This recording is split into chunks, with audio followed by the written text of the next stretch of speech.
everyone. Welcome to today's webinar. This is the second webinar in this series. My name is Audrey Okonkwo. I'm a public policy professional and co-founder of iDev-Africa, and I'll be moderating this session.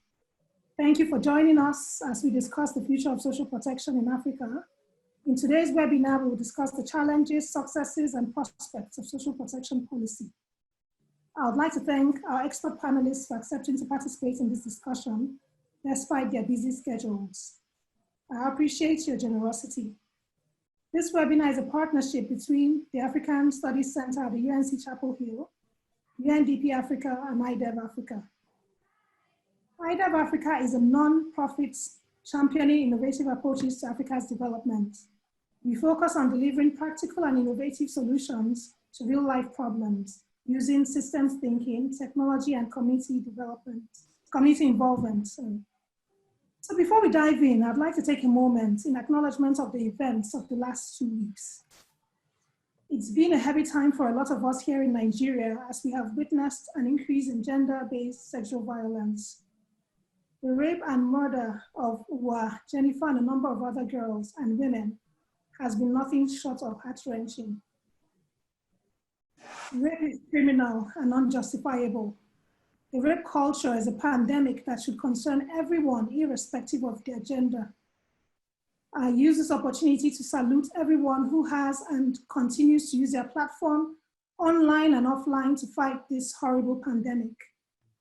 Some progress has been made, but there's still a lot of work to do to dismantle the systems that support rape culture and strengthen those that ensure victims get justice. We say no to rape. Now let's go to the agenda of the day. The need for countries to have a cohesive social protection framework is more urgent than ever. When crises strike, the poor and vulnerable are the hardest hit. The COVID-19 crisis has had both economic and social impacts on the poor and the vulnerable. And since the pandemic hit, countries all over the world have introduced social protection measures to cushion the negative economic impacts the lockdown restrictions and forced closures have had on their citizens. The World Bank estimates that the pandemic could push about 49 million people into extreme poverty in 2020. A large share of the new poor will be concentrated in countries that are already struggling with high poverty rates. Almost half of the projected new poor, about 23 million, will be in sub-Saharan Africa. In Africa, social protection policies are relatively new in most countries. The COVID-19 pandemic has led to job loss and loss of income for many. Governments are now faced with the challenge of extending palliative measures to the new poor segment of the population who are casualties of the pandemic.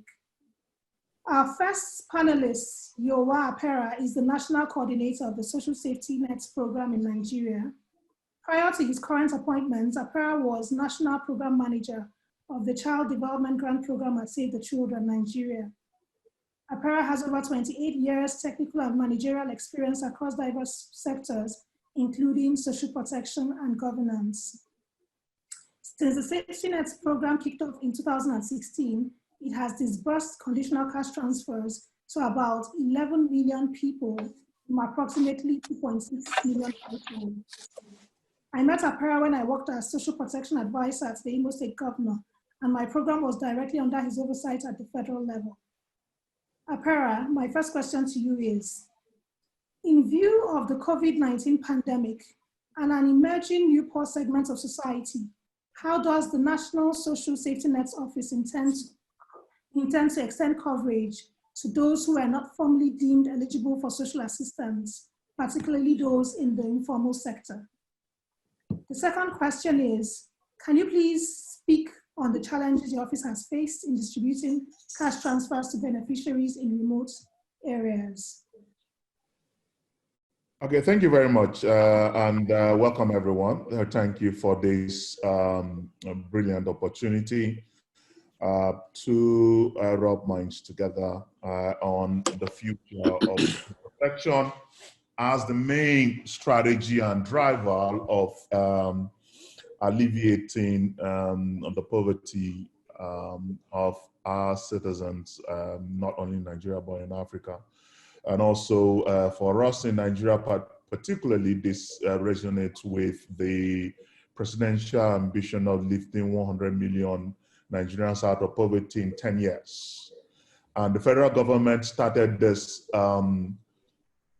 effort towards lifting 100 million people out of poverty in 10 years by establishing what we now have as a National Social Safety Net Coordinating Office, Abuja, which I sit and preside over, to, amongst other things, establish the National Social Register, working with the various state governments, 36 state governments and the FCT, but also lead on social protection policy cohesion, building blocks and systems, including policies and structures for effective social protection implementation, coordination, and management in the country.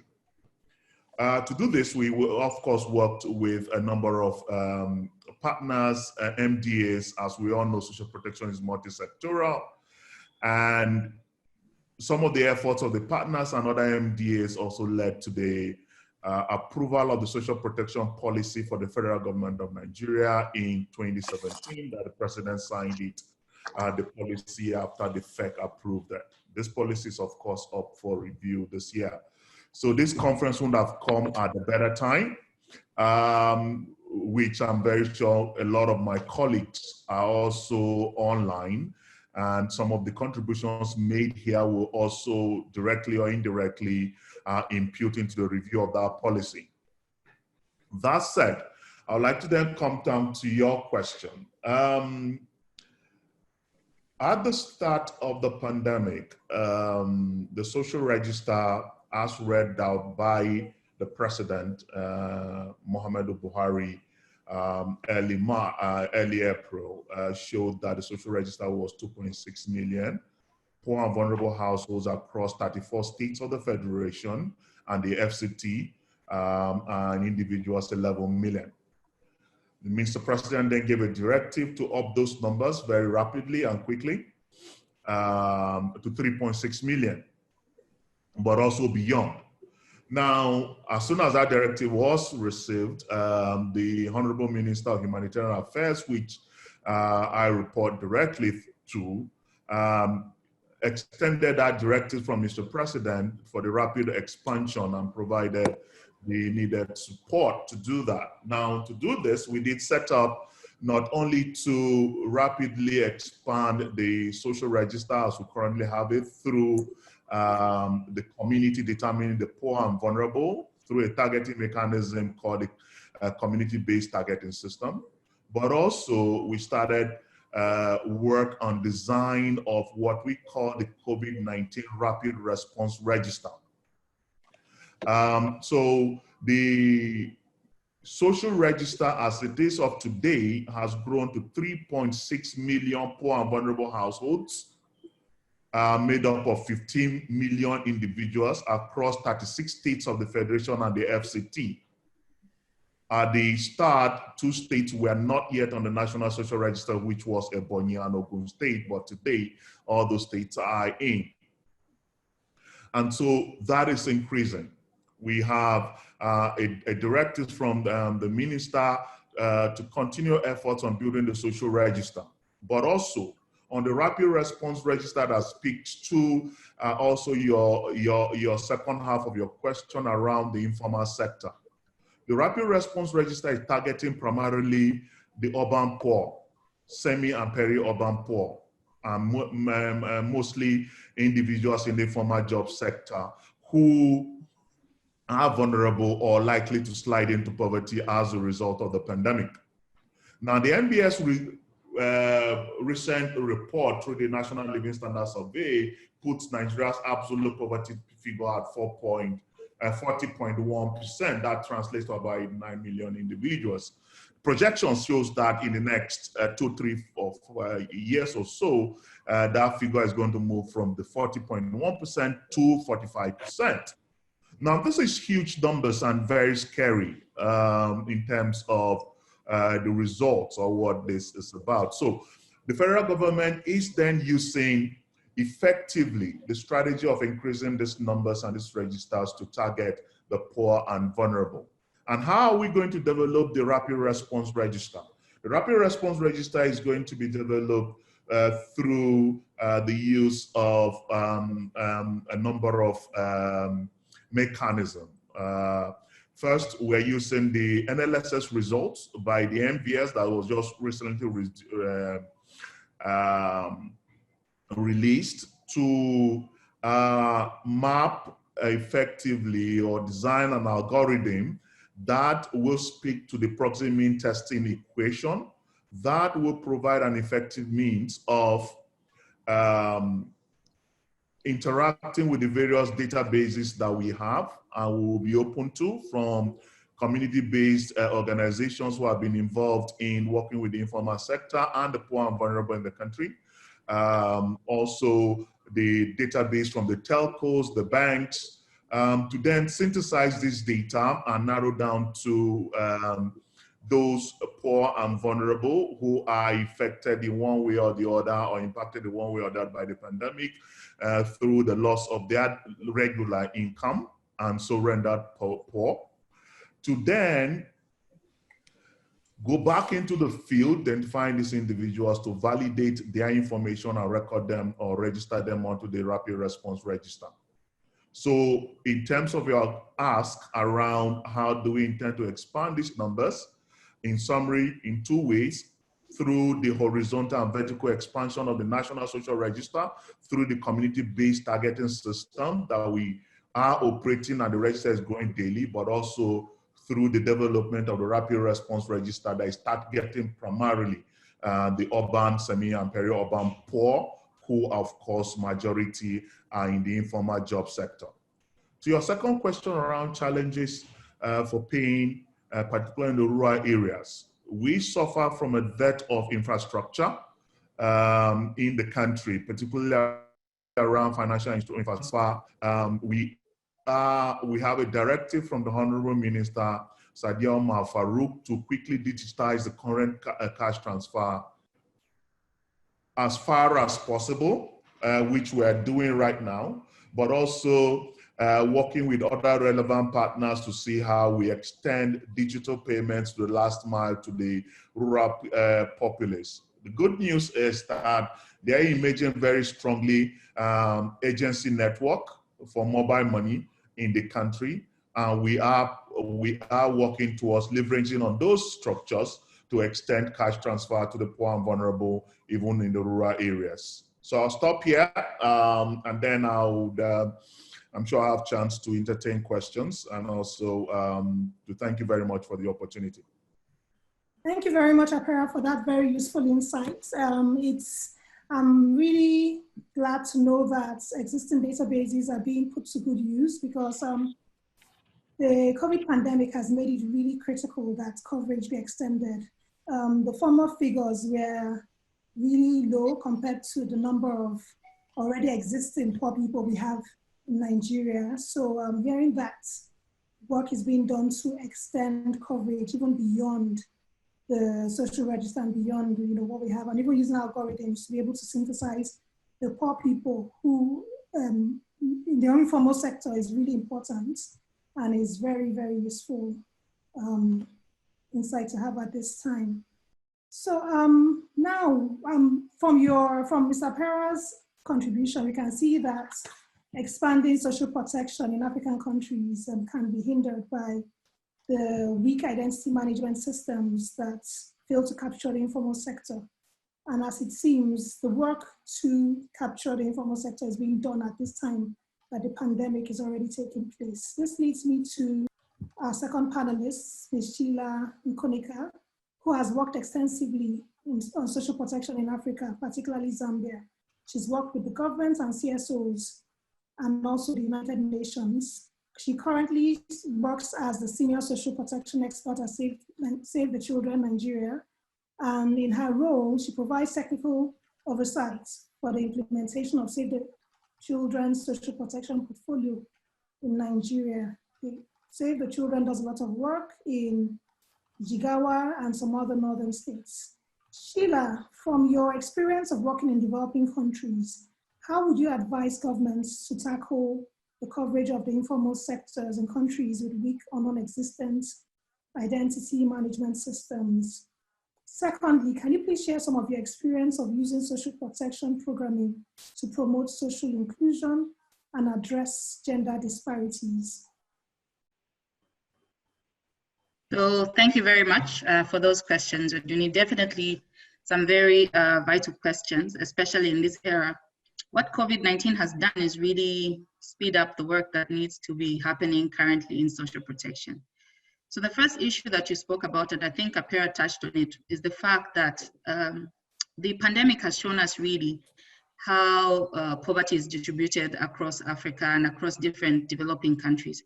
So we find that most of our social protection programs focus on those people we deem as poor and vulnerable. So those are the really extremely poor and vulnerable. There's not so much that is covering the middle. So these are the ones that are mostly in the formal sector, and they are really around that poverty line. So with any eventual shock that comes in, these people find themselves in extreme poverty. But as you said, currently, for most African countries, I think as the experience is in Nigeria, as Apera said, there's very limited coverage of this particular group. But apart from that also, in a lot of countries, there's the weak identification systems.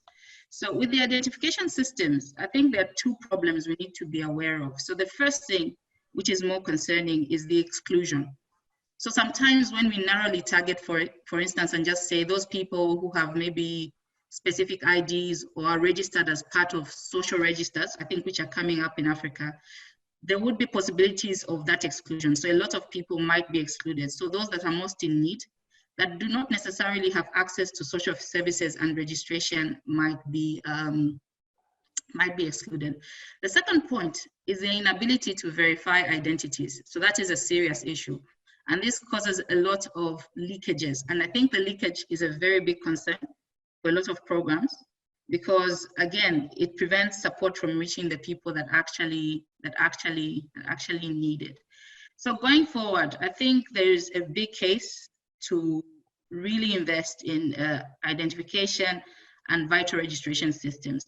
But speaking at the moment, I think there are a lot of countries, there are a lot of partners working in this area. I'm aware of the World Bank in my country, Zambia, that have been supporting the whole vital registration and ID system. Here in Nigeria as well, there are programs around that. But in terms of the immediate needs that we need to do, I think Apera touched on this.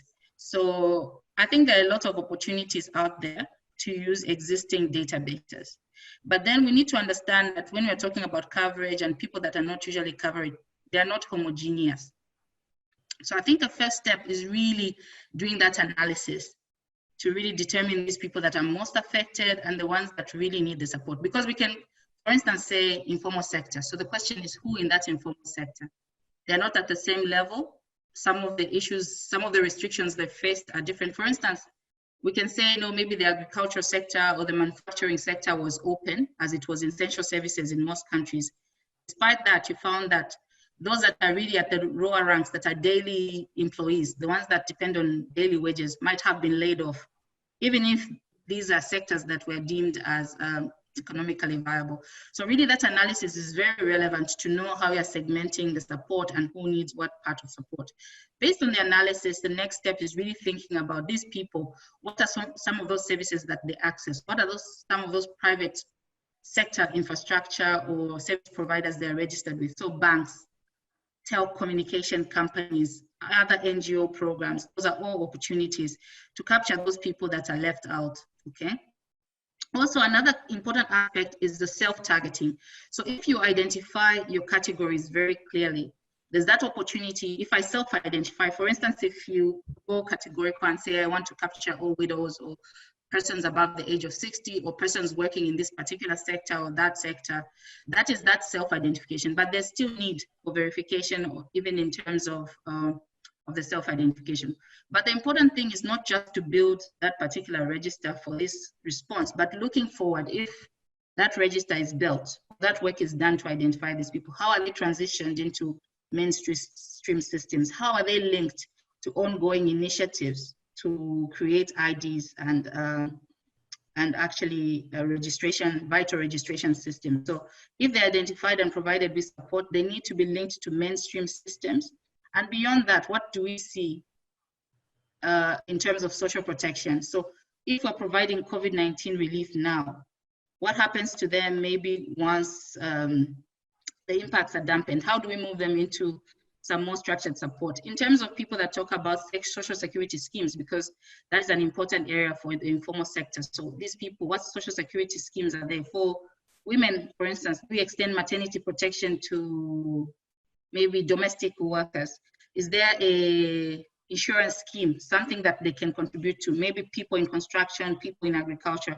So really designing products beyond just maybe social assistance, and also looking at social security and the different things that can really capture these particular type of groups and provide with adequate support. And moving forward, I think the next question you asked was around inclusion and particularly disparities for women. So the funny thing about programs is every time I hear people say, oh, we are gender sensitive or we are inclusive, by basically targeting women as recipients, the expectation is that a program becomes sensitive and addresses disparities. But however, that is not the case. So there's really need to look into some of those real social risks. So what are the unique vulnerabilities? What is the differentiated impact of programs on men and women? There are other, I think, programs that really look at these issues in terms of how do they impact women? How do they impact girls? What exactly is the different considerations that need to be taken into account in terms of economic and social vulnerabilities that are different across men and women? So I think there are some programs. For instance, in Ethiopia, we have the PSNP, and also in India. So you have like a public work program, but this public works program takes into account the caregiving role that women have. So for instance, since they still have to take care of children in the home, how are they supported with that care role? So these public works offer different schedules for women. They also offer childcare opportunities. So if you're working in the productive safety net program in Ethiopia, there's flexible hours. There's also some support, maternity support for pregnant and nursing women, and also really focusing to ensure that you get equal wages and the payment is done. Apart from that, using that program in social protection, not just to give that money and say there's been improvement in gender dynamics. The PNSP, for instance, has decided to look at women and reduce some of their time poverty. So women have to collect wood, they have to collect water, but really looking at how to use such a program to do community projects that respond to this. So the big important thing is to say that just because a program targets women does not mean that it is gender sensitive. We really need to look at those dynamics and design around those specific vulnerabilities that, that women face. So going forward, I think there are a lot of opportunities. A lot of governments are really on board. A lot of programs being implemented claim to be gender sensitive. But the important thing is investing in ensuring that it's not just about delivery of one benefit, but really the complementarities and really addressing those social risks that are unique to women as a particular group, but addressing them and linking that to various sectors. So yeah, I think that is where I'll end for now. Thank you very much, Audrey. Thank you very much, Sheila. I particularly liked what you said about not having the blankets gender consciousness in the program, but actually designing programs to particularly address specific vulnerabilities that women face. That's very useful, and we have a lot of policy specialists who are signed in. We have some government people, and I think that's a useful consideration that makes it even more practical so that women can equally benefit and access the benefits of these programs, you know, that are designed equally. I also like the practical recommendations that you gave and some of the issues that you raised regarding identifying the most affected people. It's very important to disaggregate if we say informal sector. So it's good to disaggregate them and find out what sectors actually and what groups actually need the social assistance more than others. In the course of our discussion today, I believe that some of our panelists will also address those concerns. Our next speaker, our next presenter is Amanda Serumaga. She will shed some light on what has worked in some African countries. Amanda Serumaga is a development practitioner with over 20 years experience and a multidisciplinary academic profile. She has worked in diverse contexts, leading on strategic design and implementation of transformational programs across multiple sectors and development contexts. And this includes serving in Sudan, South Sudan, New York, and Kenya. She's conversant with multidimensional poverty and development issues, particularly for marginalized communities. Amanda is the UNDP resident representative for Mauritius and Seychelles. Mauritius is reputed to have extensive social protection programs. Majority of the population is covered by the social assistance programs, and citizens receive assistance in the form of free health services, which even extend to complex procedures like surgeries. Citizens also benefit from subsidies on food. There's free public transportation for the elderly and physically challenged, as well as contributory and non-contributory social benefits. Amanda, can you please share how the government of Mauritius finances these social protection programs and some of the safeguards put in place to prevent exploitation and overcoverage? My second question to you is focused on the role of NGOs in the implementation of social protection programs in Mauritius. What are some of the emerging areas for attention against the backdrop of the COVID-19 pandemic? Thank you very much, and thanks for giving the overview on Mauritius. I think you're in fact right about its reputation for a very broad social welfare scheme. If you'll allow me, I'd like to just share my screen and just give you an overview of the answers to the particular questions that you've raised. Yes. Okay, thank you.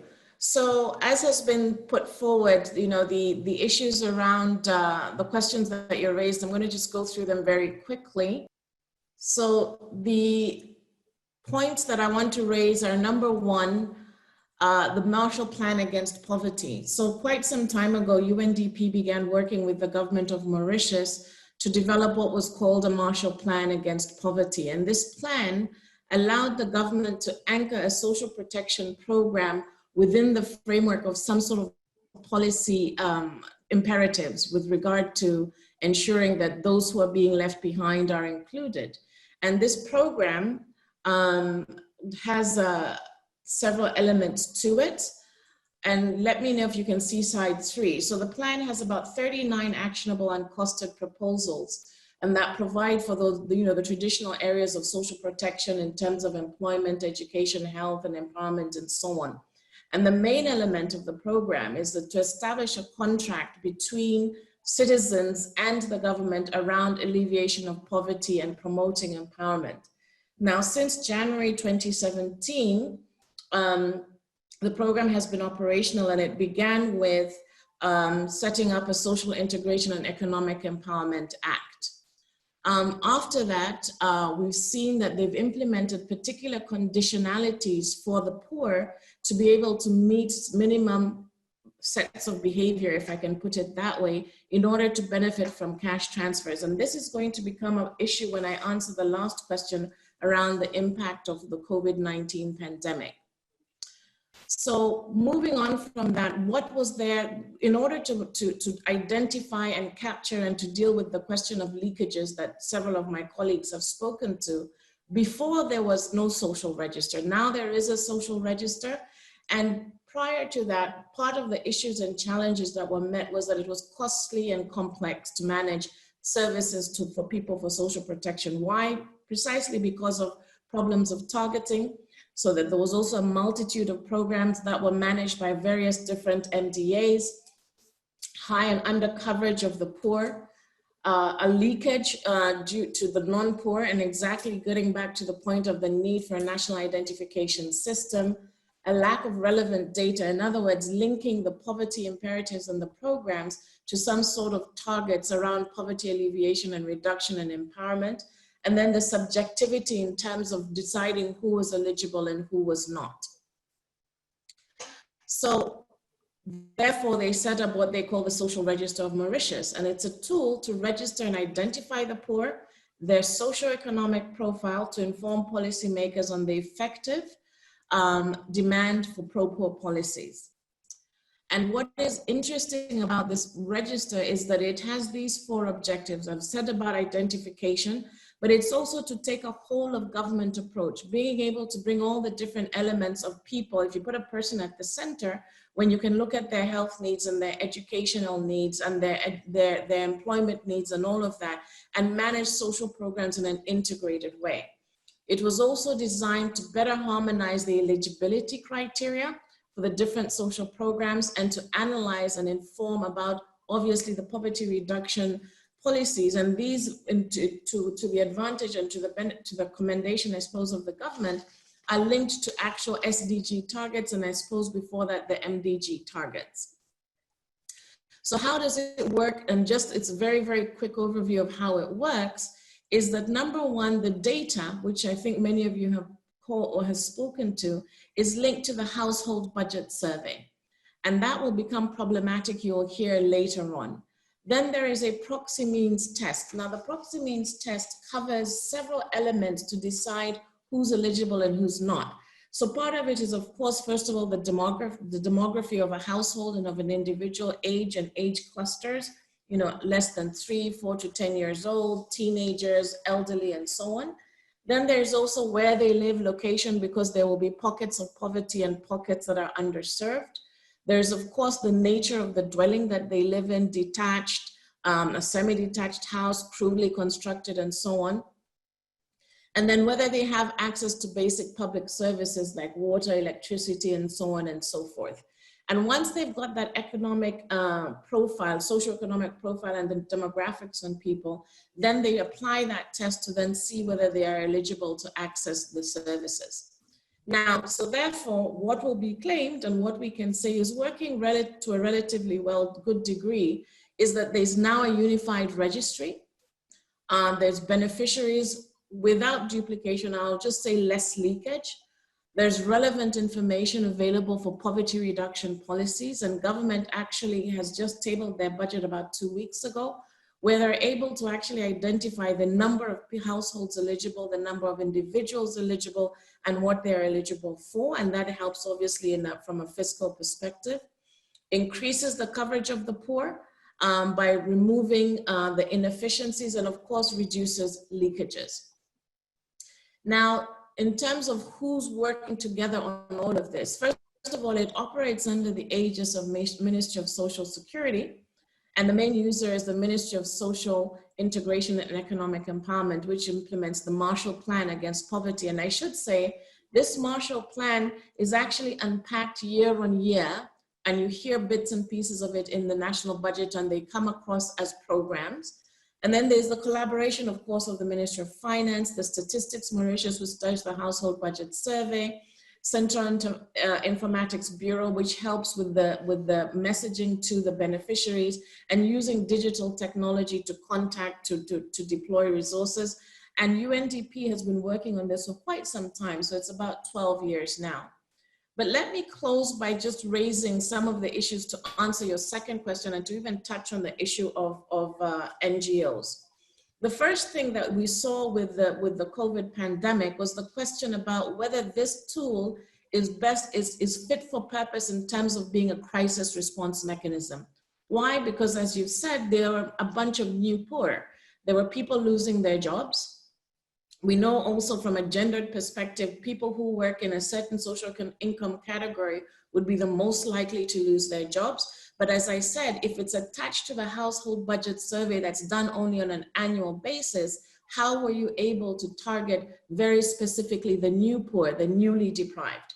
The other thing was about identification and inclusion in a crisis setting. Mauritius, we just came out of 72 days of lockdown. And when I say lockdown, I mean total lockdown. So of course, there was a question of being able to reach the poor and to identify where they were domiciling at any one time. Now, thankfully or gratefully, Mauritius is not a very large country, but it did require a large deployment of the social services to be able to reach people. There's also now the question of sustainability. You started off by talking about the wealth of all of the social protection measures that exist in Mauritius. But then this is precisely part of the problem, because on the one hand, there is a great availability of social services and social welfare for everybody, whether it's free education up to the university level with minimum payments required, whether it's health, whether it's even a flat tax of only 15% for everybody. So the result is, with the expansion of need, there was a question as to how can it be financed? And now we know that as an upper middle income country, Mauritius is not eligible for official development assistance. You can't get money from DFID or USAID or whoever, or the EU for this kind of thing. So the question now, and as I said, the budget was presented a couple of weeks ago, and we know that there's a large budget deficit at this point in time. So there's going to have to be a rethinking about whether there's a need to contract the general social welfare package in order to be able to sustain and expand this particular social register driven package to take care of those who are being left behind. I want to also just touch on two last points. The other one would be about exit strategies. I talked about the proxy means test. Now, the proxy means test allows you to be eligible to social protection. But there is also a social contract, which is linked to the Marshall Plan for poverty alleviation. And this plan requires, for example, that you ensure your children attend school 90% of the time, that you make sure that you are going to attend 70% of courses that are made available for job empowerment and healthcare, that you're going to be taking part in health advisories and so on. Now, the question is that if there is a continuous shock, and this shock for COVID is anticipated to be even as long as up to 2023, graduation out of this social mechanism, assuming that these elements help you graduate, it means that there's actually a redoubling and a regression of the number of people who would actually be able to move out of this social protection and into regular social welfare. The last thing that I wanted to point out was about exclusion. You may well know that Mauritius, like Seychelles, has a very large component of migrant labor. And it was not clear during the COVID times whether these migrant laborers, a lot of them from India and the Indian subcontinent, whether they were actually eligible for social welfare. And let me close by saying that government did establish, as we heard from our colleague Apera in Nigeria, a COVID Solidarity Fund. And this fund was interesting because it received financing not just from government, but from the private sector, from individuals. You could make contributions via SMS and by mobile banking. It received from corporates and so on. But at the same time, as I said, part of the challenges remained identifying and narrowing the beneficiaries to not necessarily everybody who had need, but then to really narrow it down to the issues of gender.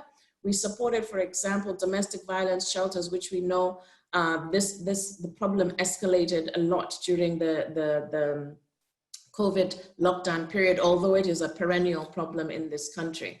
So just to summarize, I think that these infrastructures and architectures that are built for social protection, the question becomes whether they're fit for purpose when you experience these kinds of shock. Now, it's not clear whether there'll be another shock, but we know that everybody's talking about a second wave. The second point I want to raise is about fiscal space and what happens in upper middle income countries. They're not high income countries, they're not low income countries, but they don't have alternatives. So it might be a question of more taxation. And then the question about exiting and of course exclusions, the people who would not be captured even with the household budget survey and those other elements. Thank you very much.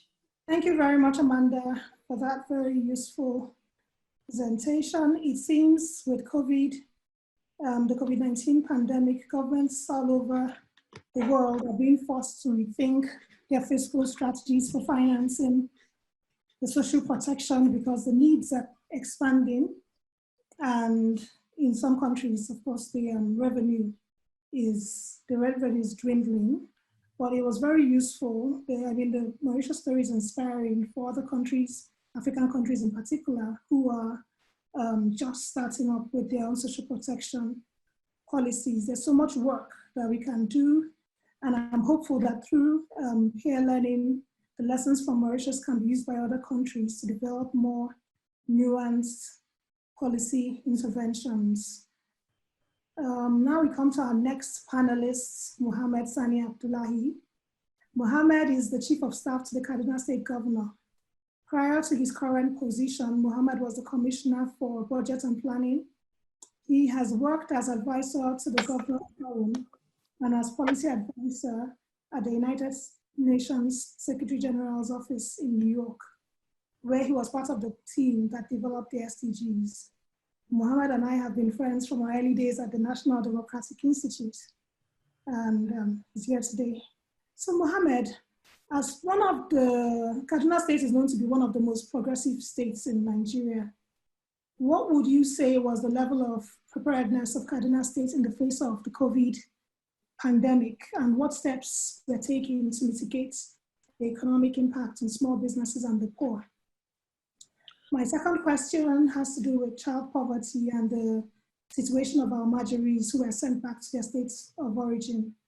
The Kaduna State government has handled this situation proactively. Can you please share ways in which Kaduna State is working to reintegrate the Almajiris into the society? Thank you very much, Odweni. It's really good to see you and to see Ada and the other panelists. Thank you for the invitation to participate in this very important conversation. I think that this is quite timely. You asked about level of preparedness. I doubt if any country in the world was prepared for the shock of the pandemic that has happened this year. It's been truly unprecedented regarding its impacts and its effects, both from an economic standpoint and a social standpoint. I mean, for governments, I believe the COVID-19 has probably been what could be termed as the worst nightmare of any sitting administration because it provides a triple threat. It forces policymakers to balance between lives, livelihoods, and liberty of their people. And each of these things is very important and is very at the core of what governance is actually about. For Nigeria, of course, COVID provided two major threats. The first being the health threat that was posed by the pandemic of people dying, of people overburdening a health system that definitely wasn't ready for it. And the second is that the pandemic has hit Africa and Nigeria at a time where the region is experiencing modest economic growth. As you know, in 2016, Nigeria went through a deep recession. We are still recovering from that. We still haven't hit 3% growth. We just emerged actually from negative growth. So we were just at the point where we were starting to see a rainbow, some light at the end of the tunnel. And now we are back hit by low oil prices, low global production, a deeply hurt global economy, and the health pandemic, which we have to spend significant amounts of money on. So of course, this has created significant fear to all governments regarding the fiscal space that it has to not only deliver other programs and projects, but also to protect the lives of its people and also to protect the most vulnerable in its societies. So it has the effect of exacerbating our fiscal deficits. It is definitely distorting growth, and it is exacerbating inequality. And this is of huge concern to all of us. Back to Kaduna, I think for listeners that aren't from Nigeria, Kaduna is a state in Nigeria, about 2.5 hours away from the capital. We have about 10 million people here. And the recent reports from the National Bureau of Statistics puts Kaduna at 43% poor, meaning that we have at least almost 5 million people that are living below $1 a day. Not only that, we also have a huge informal sector. About 60% of the state is engaged in the informal sector. So this pandemic really put a huge problem before us, because the first response to the pandemic globally has been to lock down. Now, what lockdown actually means is to halt all ongoing economic activity in a way that affects the informal sector the most, because the informal sector is driven by people who survive basically almost on a day-to-day basis, who have limited savings capacity, who work in a way that is not sufficiently covered by formal arrangements. Unlike in the West of the globe, the informal economy in Africa, in Nigeria, and in Kaduna is not a marginal phenomenon. It's a space where there's a majority of working men and women who sustain themselves on a daily basis. And so these include, farmers in the agricultural sector, transport workers, laborers, traders across urban, peri-urban, and rural areas. So of course, Kaduna also joined at the beginning of we've just actually emerged from about over 60 days of lockdown. And this has had, of course, its own significant negative effects on the livelihoods of people that live in these sectors. So we were forced to sit down right at the beginning of the pandemic to really look at how do we cater for the poorest amongst our people, for the people that do not have the incomes to be able to stay locked in for a day, 2 days, talk less of 60 days. And, we realized at the time of the dire requirement for a proper social protection program in a way that hasn't existed before. I think my colleague at the national level has spoken about the register that is currently being developed across Nigeria. However, for Kaduna, this register only, at the beginning of the pandemic, only had 90,000 people on it. 90,000 out of 10 million residents captured on the register. If we're looking at 5 million that are poor, then this is 90,000 out of 5 million, right, or 4.3 million. So we invested quickly using state's resources, but this takes time, especially you cannot register new people during a lockdown as well, because you're also scared that the people that go out on registration duties are also possible carriers of the COVID virus. So it's been difficult, but we've been able to beef up this database to about 130,000 people today. So we immediately started a round of what has been popularly tagged in Nigeria as the distribution of palliatives, which is food items or various social support to targeted communities where we think we have vulnerable people. So in the first round of the palliatives, we had gathered significant amounts of food and some resources to distribute to areas where we thought would be most affected. But when we sat down, the first thing that came out was really a dearth of data, lack of identity. Who do you actually target? Who do you provide these palliatives to? How do you ensure that it is not a politically motivated distribution, but that these things actually go to who they're supposed to get to? And we had a huge problem. And so the first round of the palliative distribution really did not go the way that we planned. There was wrong targeting. At the end of the day, the people that we thought should have received this support from the government didn't. So we came back to the drawing board and tried to really look at how do we target, how do we expedite the creation of a register, how do we ensure that we're identifying households. And we picked up on a few things. Firstly, the state has been doing household surveys almost on an annual basis. which identifies our poorest local governments, our poorest wards. But these do not go as far as identifying individuals. Secondly, we picked on the 90,000 from the social register, which were already receiving some support from the federal government. And third, we then tried to use telco data to identify. We worked with the National Communications Commission, a few of our telcos, to get the database of individuals within the state that had mobile phones and that had low recharge amounts to use as a proxy to identifying the poor. Now that had a few challenges. Number one is that you're only targeting people that own phones at the first instance. And secondly, people that live in areas where there's mobile coverage. So we tried to create a composite index with these three sources of data, and then to retarget the distribution of palliatives in that second round. And this has gone a bit better. We were able to reach 30,000 households, but still not scratching the surface. So really what it has revealed to us is the huge gap that we have in terms of supporting our people.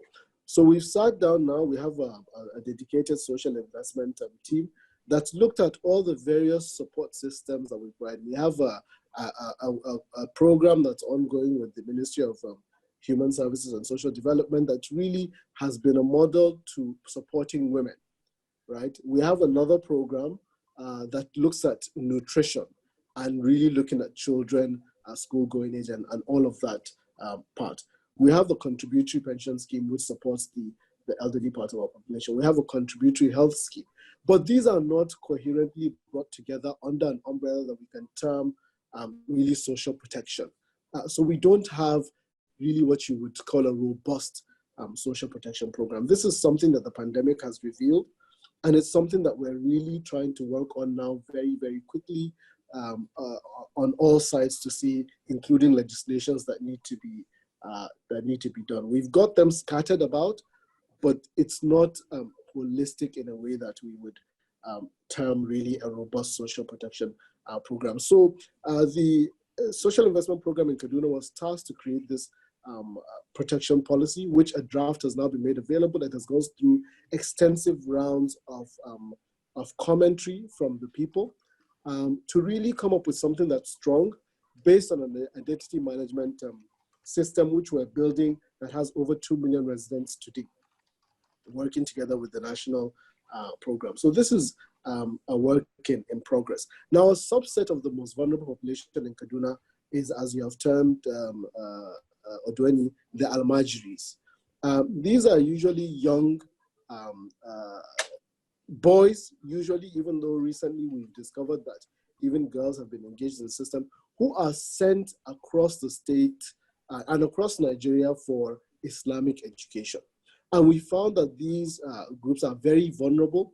A number of them stand the risk of rape, stand the risk of all manner of social ills by virtue of not being under the direction of a family, without the love of a family, without education. And so we've really, the governor has felt very strongly about this and has discussed and led his other colleagues now to put an end to the Almajiri system using this time. Now, the COVID pandemic allowed us to identify where they actually live. Because when the city is open completely, it's impossible to identify where these Almajiris are located because they're very mobile, they hide from the law.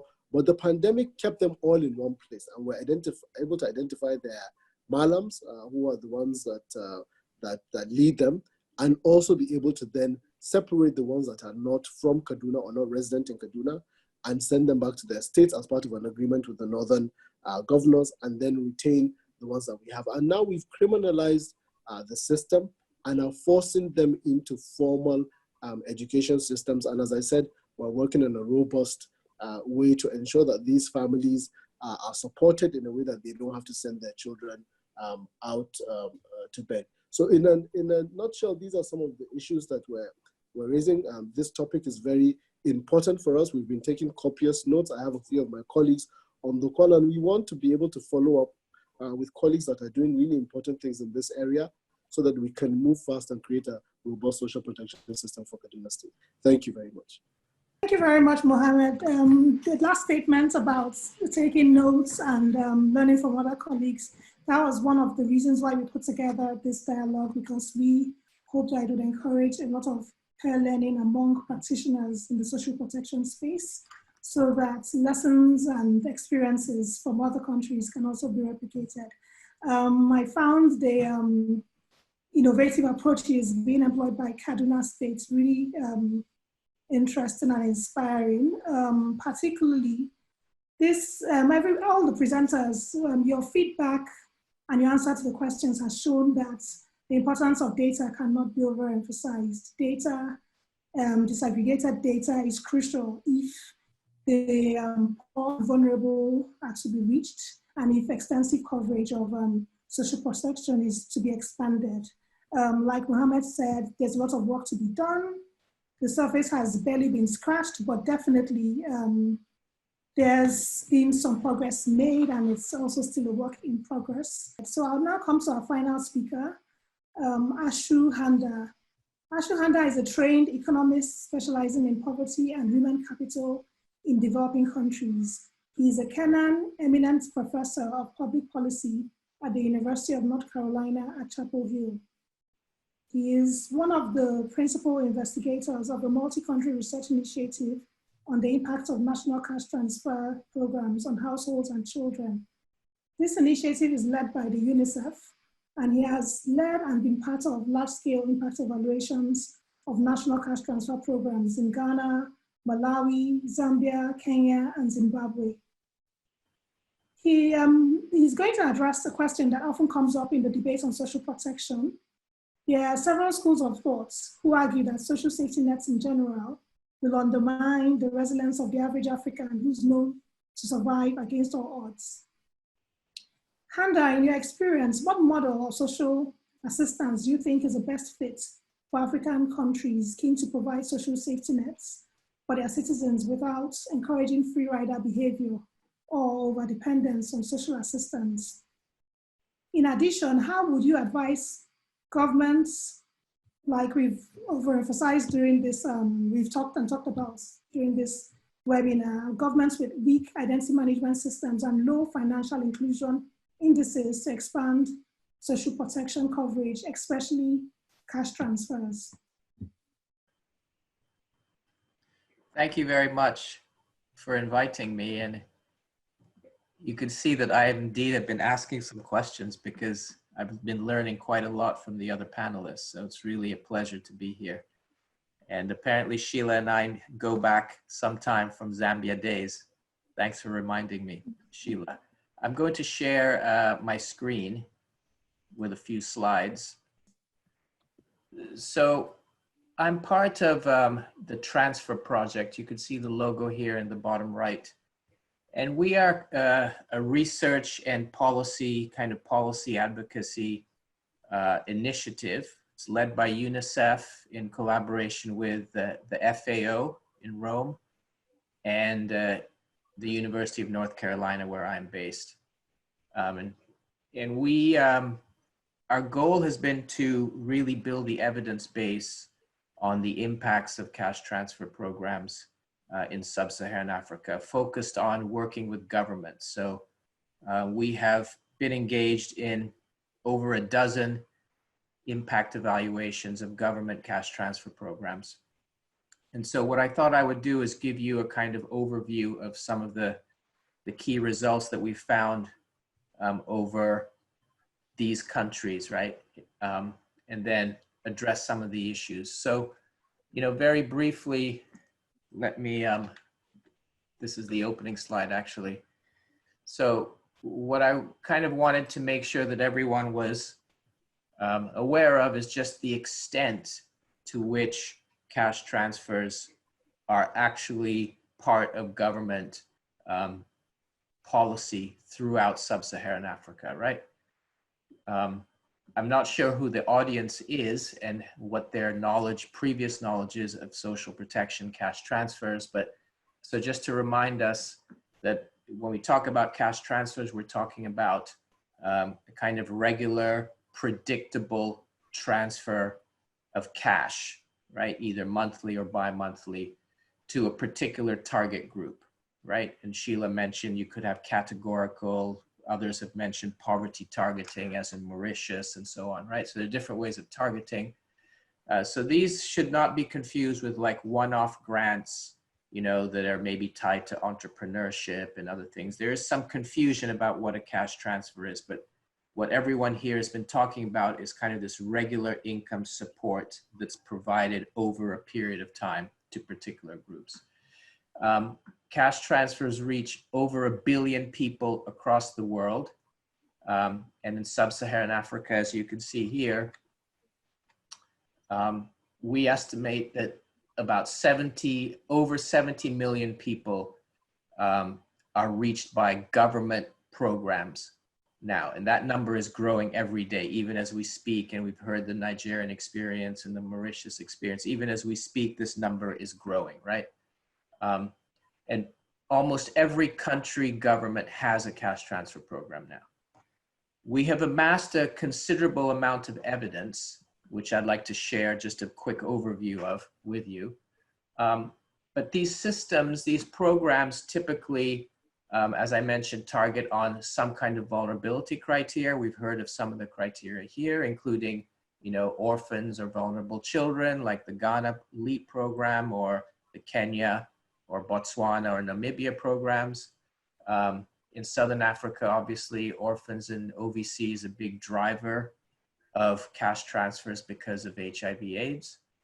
The typical programs, and this is what we want to get to in terms of financial inclusion, are what we call use pull systems rather than push systems for payment. So pull means that beneficiaries are brought to a pay point and they are then paid their money in cash, which speaks directly to the issue of whether that can be made more efficient, right, by enabling financial inclusion and allowing e-payments. We'll talk about that in a second. The typical, just to give you an idea, the typical transfer size can range between $10 to $20 per household per month. The structure could be either like a flat transfer, as it is like in Zambia or Kenya. So the household basically gets a flat amount, let's say $15 per month, or in many countries, the transfer value is tied to the size of the household, and then usually there's a cap, right? So that's, for example, in Mozambique, there's a transfer that's staggered. In Malawi, the transfer is staggered by household size, and so on. And we've seen really a rapid expansion of these programs in the last decade. And these are some of the countries that have really increased rapidly the proportion of the population covered by cash transfer programs. I put up this, I didn't know that Sheila was going to be with us today, but I put up this photo anyway, because I think it kind of illustrates the mindset that's kind of slowly changing in sub-Saharan Africa, right? Whereas you could see that in this presidential campaign in 2016, the incumbent, Edgar Lungu, actually campaigned on a platform that included social protection and a promise to expand the cash transfer program if he was elected. And in fact, he was elected, and in fact, he did increase the national budget to the cash transfer and expanded it tremendously. So it's interesting because, you know, on the one hand, there is this idea that maybe cash transfers undermines like traditional kind of systems and so on. But there's also this very, I think, growing political current now that recognizes that the traditional systems are breaking down. People are moving.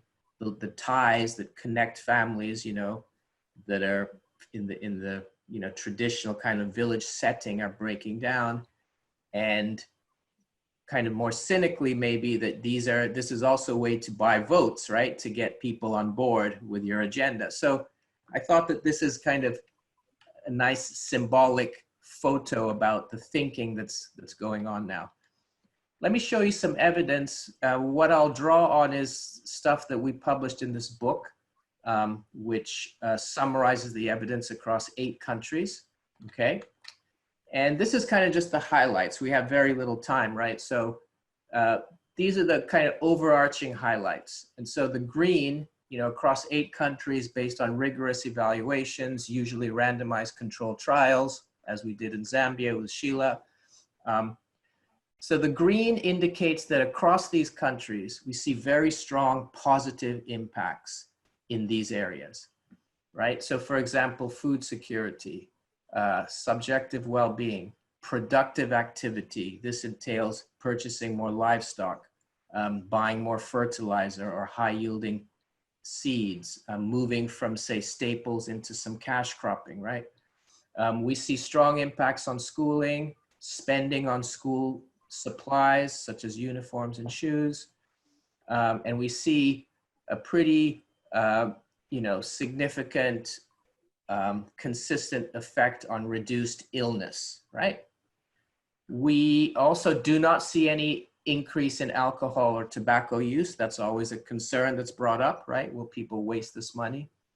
And you also see somewhat weaker results on children's nutritional status and on care-seeking behavior and health, okay? So this is an area, this is a remaining challenge. And here I think many countries are now trying to link the cash transfer programs more closely with the health infrastructure, particularly on young child nutrition. So there's some strong initiatives in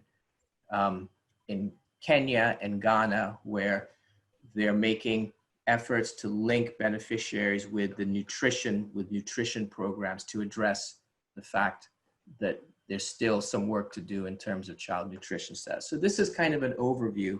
Just to say the evidence is extremely positive, keeping an eye on the time.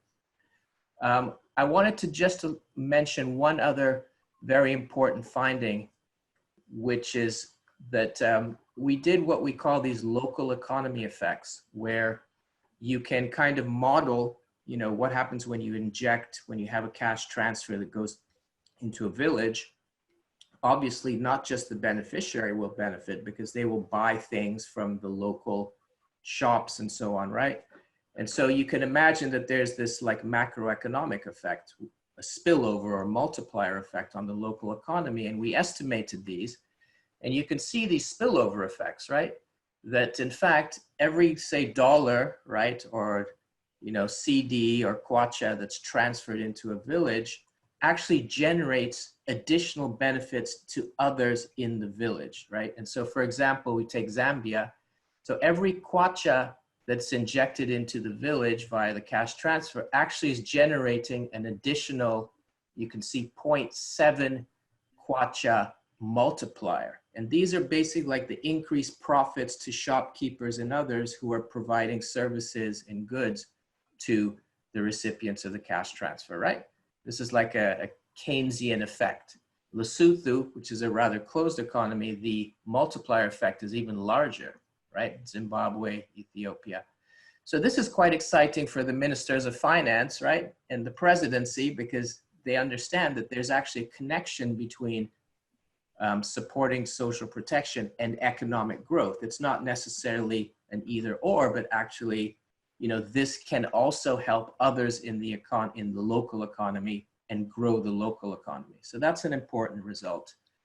So now going to the questions in particular. So just to give people a sense of the challenges, right? So these are the payments. This is the payment mechanism and the actual payday. This is the social cash transfer program in Malawi, and this is in the Ghana program. And you can see what's happening, right? People are by and large illiterate. So you could see that rather than, you have to have a thumbprint rather than signing, that people are paid in cash because they tend to be unbanked or there are no banks in the areas where they are living. And you could see here in the background, here, this is maybe a better example. This is in Malawi. So again, you see that we're sitting under a tree in the village. People are lined up. They have their kind of identity card and they are coming here. They're showing their kind of identity card. They'll stamp their thumb and they'll get their cash, right? And we call this a pull system, right? It's pulling people in.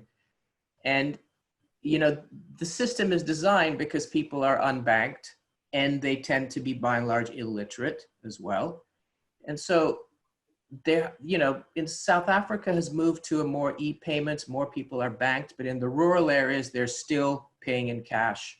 Other countries have been experimenting with this, but it remains a major, major challenge. And so, you know, I don't know that I have a solution. We know that some countries are piloting in particular districts mechanisms to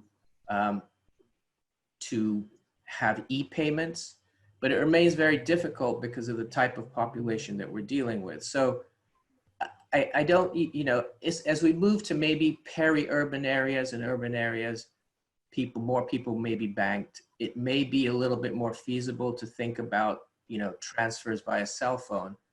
But even the transfer via cell phone, you have to negotiate the fees with the cell phone companies. And there are some bureaucratic and administrative and quite frankly, financial challenges with that have led, that still remain, you know, act as barriers to the efficient payment systems, right? So the other thing that's very important to understand is that these pull systems provide a very important opportunity to link beneficiaries with other services. So, you know, Amanda talked about the Mauritius kind of conditional cash transfer, and if you read her response in the chat, she talks about how, you know, there are these other services that they want to provide to beneficiaries. And if you have a pull system, then it's very easy to do that. So in Malawi, Zimbabwe, they take advantage of the payday, the pay parade, it's called in Malawi, to have other service providers there interacting with beneficiaries, right? If you have a push system, you lose that contact. So you may gain something in efficiency, but you may lose something in terms of the case management and the more comprehensive and holistic type of intervention that, you know, many families need, right? Because their problems go beyond just cash, obviously. So I just wanted to lay that out there as something that I think is worth thinking about. I think I've gone over my 10 minutes, so I'll stop here. And if there are any questions, we can take that up. Thank you. I'll stop sharing.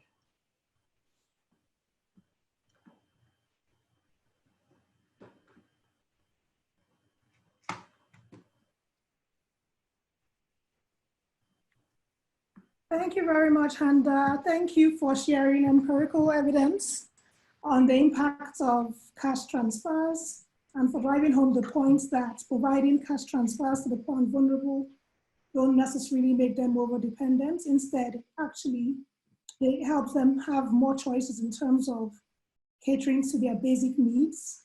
And also it injects money into the local economy for those small businesses that service these poor households.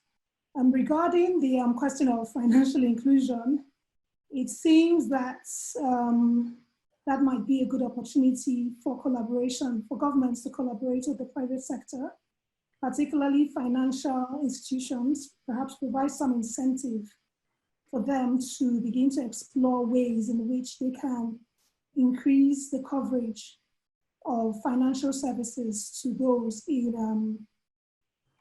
in these low-income communities, because it's, you know, a real problem in a lot of villages. There are hardly any banks, and the cost of even transacting, going to town to withdraw cash and it's a hindrance, it's a deterrent for a lot of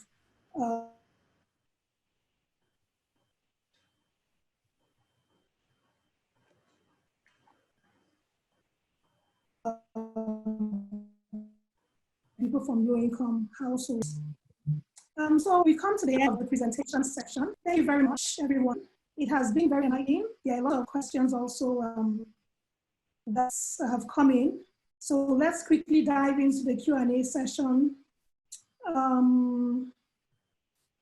Questions directed at you, and I'd like you to take 1 minute to respond to the questions. We have 12 minutes left before this webinar closes. So I'll take the first question directed at Mohammed.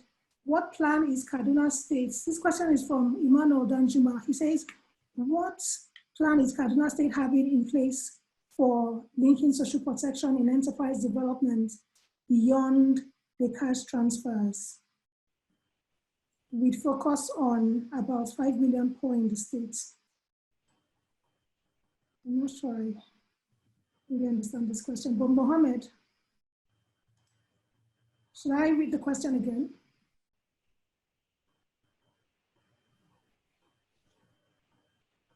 Yes, please, if you can read it again.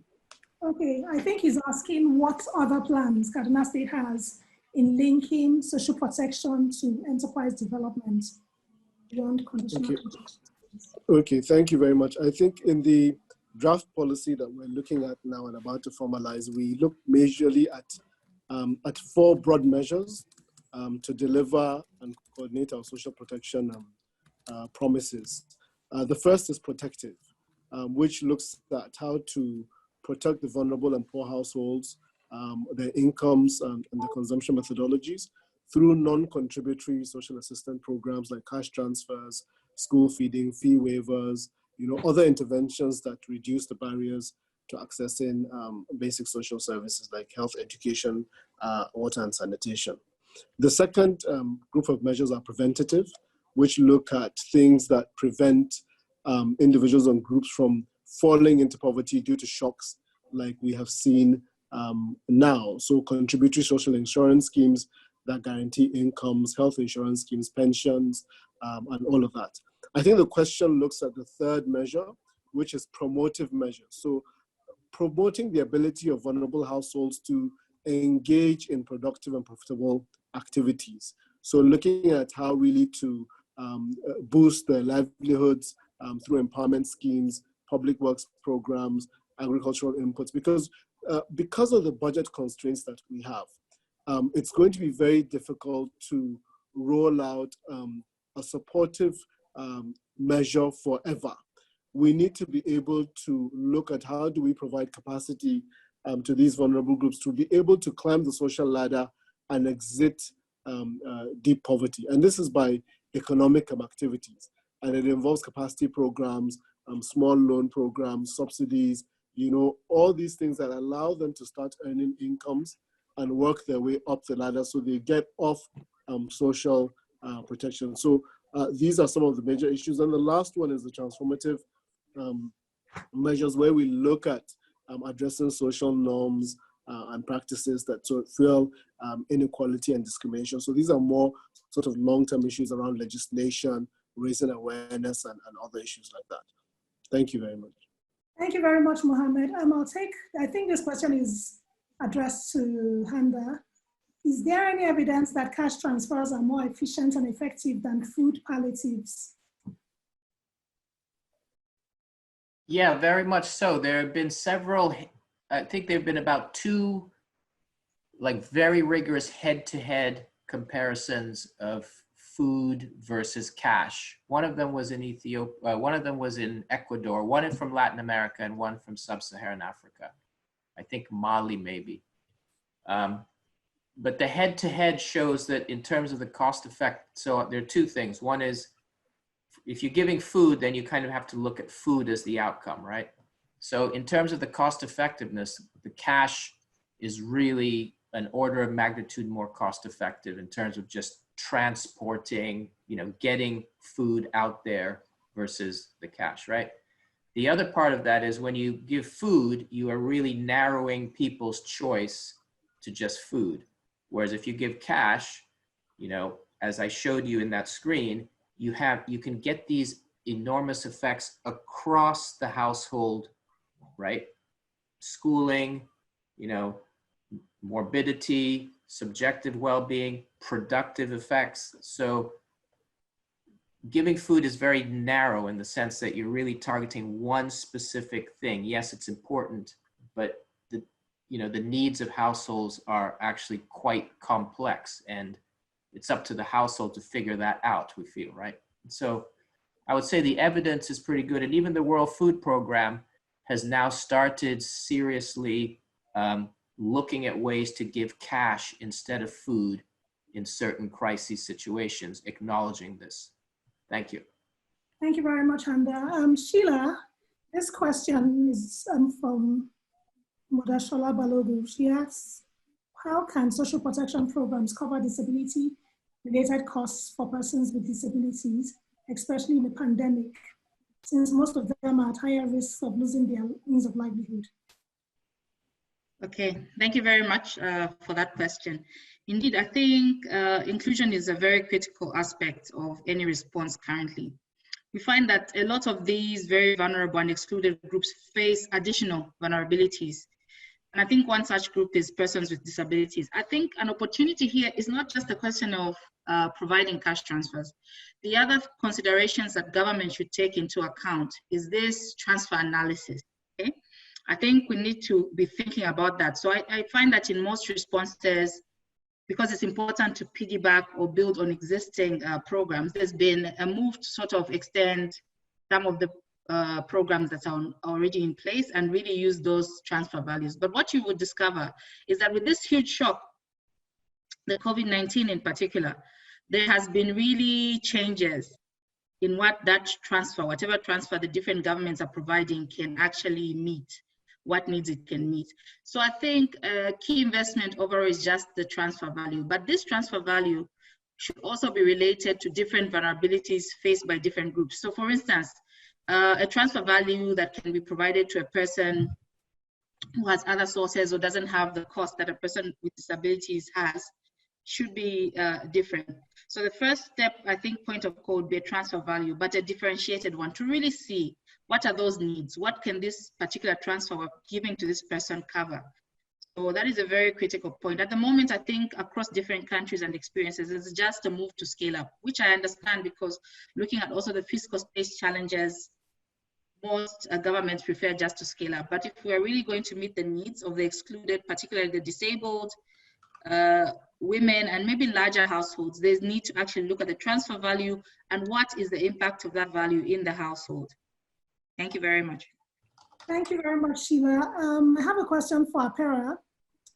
So it's from Jackson. He says, I wish to encourage governments to integrate national social protection with patient support programs to help patients with terminal illnesses and rare disease to afford essential supplies for their survival. COVID-19 has rendered patients with comorbidities more vulnerable. Okay, thank you very much. As part of the efforts for developing the Rapid Response Register, we are also considering not doing categorical targeting. And this will ensure that a number of vulnerable groups are targeted deliberately to bringing them onto the Rapid Response Register for possible intervention. And also the NCDC discussions within the PDF are sort of mapping out the LGAs that are worst hit by the pandemic. We're calling them the 20 most hit LGAs across the country. These LGAs will be targeted first in terms of trying to rapidly register the vulnerable on this, this Rapid Response Register for possible intervention. That said, let me also say here that the Rapid Response Register would, and the request by government is to expand the current cash transfer to target 2 million households on the Rapid Response Register with cash transfer. That means we're expanding this current cash transfer that is funded by the World Bank credit to target 2 million households or individuals on the Rapid Response Register that is targeting primarily the urban poor. The government itself, it's also through the budget and the monies from the PTF targeting another 1 million, that's 3 million. And of course, there are other MDS, including FAO, ILO, and others that are talking through the UN Basket Fund to also target additional people through the Rapid Response Register.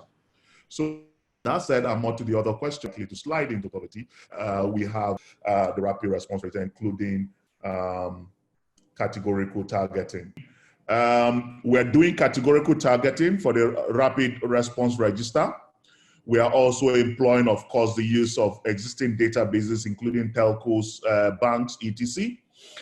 We are also going to do the phoning, where those who have slid into poverty or who consider poor and vulnerable could also, via phones or walk-in centers, register onto the social register. And like Amanda said, in Nigeria, we also apply the PMT.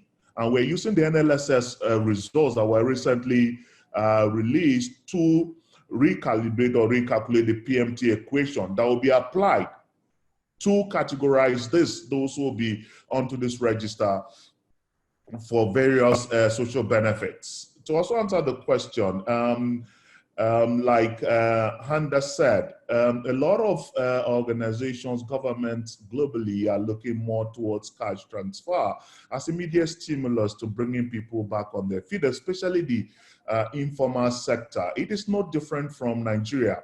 I mentioned before that through the World Bank Assisted Credit, the National Social Safety Net Program, NAPS, which currently has the capacity of reaching 2 million Nigerians, but is paying about 800,000 now, has just to be, discussions are on to extend that to another 2 million. So in total, 4 million. And other avenues of cash transfer, because cash transfer provides immediate stimulus to sort of revamping the economy through the poor and vulnerable. And just before I go, I will also say, Mohammed, that I'm happy to say Kaduna Register has moved from 90,000 poor and vulnerable households to 130,000 poor and vulnerable households at the moment, made up of 500,000 individuals. And also thanks to your governor, who has injected over 30 million naira to the Kaduna State Operations Coordinating Unit under the Ministry of Planning, to then extend the social register beyond the current 9 local governments to cover all the other local governments in the state. They just finished their training today. I received her report today actually telling me that they have extended training to the other LGAs to continue data capture. So I'm very sure in the next couple of weeks or month, you will have your numbers increase beyond those 9 LGAs. Thank you. Thank you very much. Thank you very much, Apera. Well done, Kaduna State. We hope other states can also go relief from Kaduna. We've come to the end of this webinar. We want to thank everyone very much for sticking with us. There are so many more questions, but the time is short. We'll be in touch. Follow us on our social media channels. Our next webinar will be on the role of Africa's diaspora in Africa's development, one community at a time. And we have an interesting lineup of panelists from governments, academia, and of course the diaspora. So on behalf of African Studies Center at the UNC Chapel Hill, UNDP-Africa, Adao Mewale, my iDev-Africa partner and co-founder, who's in the background making things work like magic, I say thank you very much, and enjoy the rest of your day. Thank you.